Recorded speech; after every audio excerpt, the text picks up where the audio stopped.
Nuovo appuntamento con Veneto per il sociale.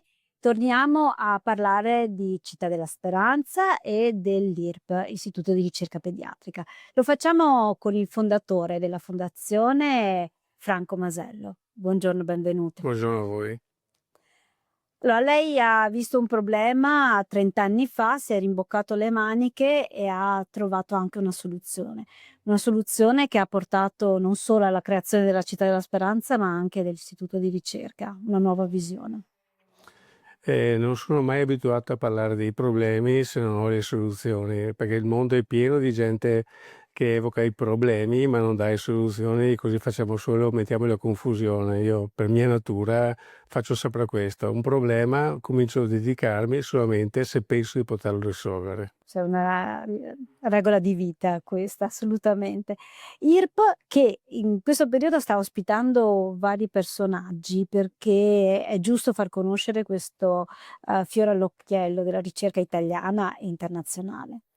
Ma questo è un piacere per noi perché vuol dire che le dimensioni in termini scientifici di IRP stanno diventando molto importanti, infatti siamo sulla scena internazionale perché molte delle ricerche che facciamo, di fatto i risultati adesso vengono utilizzati in 50-60 paesi del mondo, soprattutto nella diagnostica avanzata, che è uno dei problemi fondamentali per poter guarire queste malattie.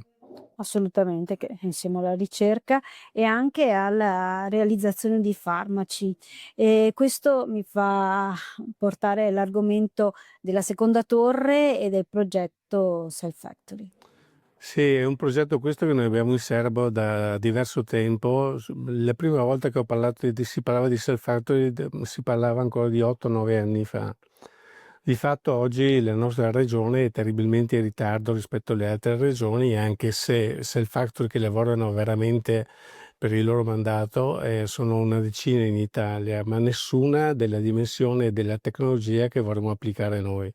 Si stima che nei prossimi 15 anni nel mondo circa il 15% dei farmaci saran personalizzati. Quindi vuol dire che soprattutto per le malattie rare tipo leucemie, tumori, eccetera, dovremo fabbricare delle cellule, che combattano queste malattie, perché fino adesso siamo arrivati che con le terapie tradizionali non possiamo andare oltre fondamentalmente. Oggi c'è l'ingegnerizzazione delle cellule che è una cosa molto complicata, che poi non riguarda unicamente il problema delle malattie, delle gravi malattie, ma riguarda anche i vaccini, perché l'Inersal Factory è costruito per dire il vaccino anti-Covid, no? E tutto quello che succederà nel futuro sarà fatto questo, perché proprio nello studio del Covid si è pensato ad una nuova forma di ricerca e si pensa che moltissime malattie saranno sconfitte e noi vorremmo essere fra i primi, dotando questa nostro gruppo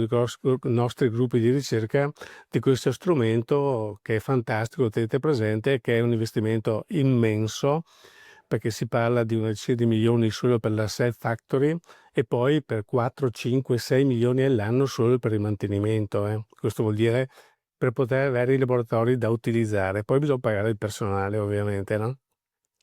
Però, qui stiamo giocando con la vita e quindi io credo che nessun investimento sia troppo alto per salvare una vita, tenendo presente anche che se si riuscirà su questo, anche la medicina ci guadagnerà tantissimo, nel senso che i costi della salute saranno molto più bassi rispetto a quelli di adesso.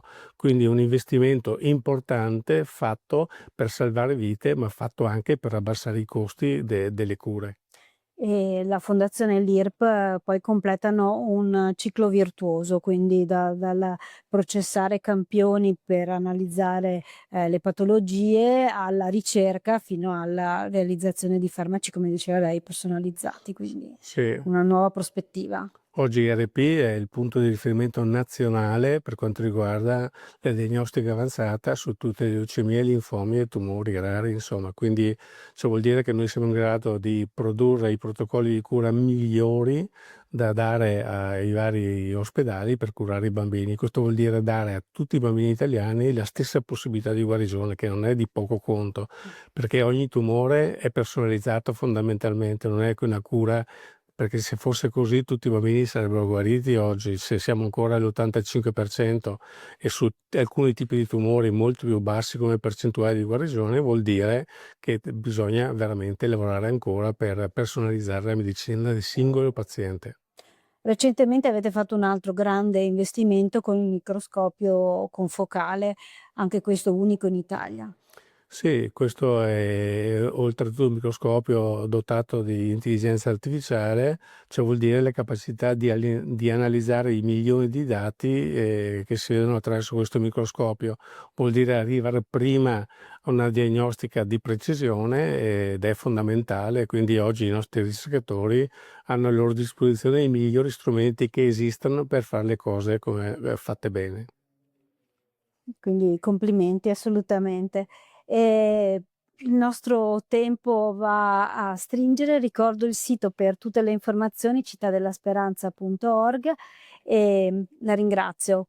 Franco Masello, fondatore di Città della Speranza e presidente dell'Istituto di Ricerca Pediatrica. Grazie per Grazie essere a stato voi. con noi.